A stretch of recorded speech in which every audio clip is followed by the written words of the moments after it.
you're building an application and you need to decide between using webhooks or a REST API. So ask yourself, who should start the conversation? Your app or the external service? Let's break it down with some demos.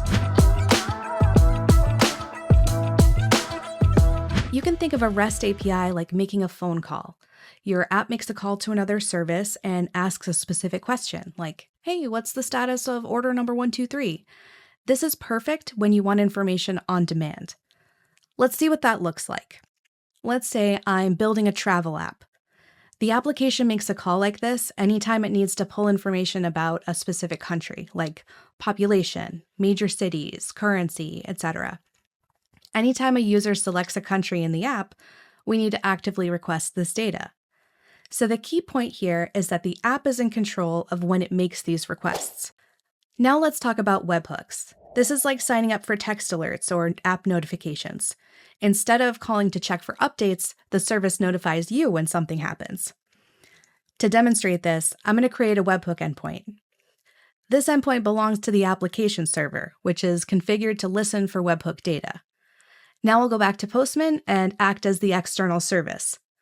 For my travel app, maybe I want to add alerts for flight deals. I'll use the URL for the webhook endpoint, and I'll make a post request to send the data to the app. We can see the app instantly received an alert for a great deal on flights to Zurich, almost half off the normal fare. The flight deal service pushed this information to us as soon as it became available. And there's another deal to Sydney. Offers like this are time sensitive. Users will want to know about them immediately because they'll need to act fast. But if we relied on the app to keep manually checking for deals, they might miss out. So, when do you use each of these protocols? A REST API works best when you need data on your schedule. You're fetching historical information. Or you need to query a specific resource, like the order number from earlier. Webhooks are a better fit when real-time notifications matter, you want to avoid unnecessary polling, and when you're building event-driven systems. Here's what most apps do in practice.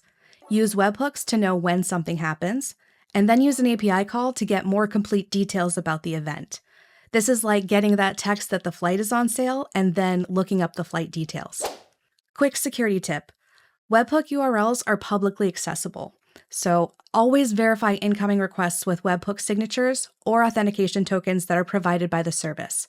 You can do this in Postman using a custom header. Your server should verify the signature before processing any webhook data.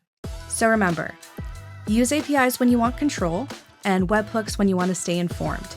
Use them together to get the best of both worlds. If you found this explanation helpful, make sure you hit those like and subscribe buttons below for more API content. I'm Melinda, thanks for watching, and we'll see you next time.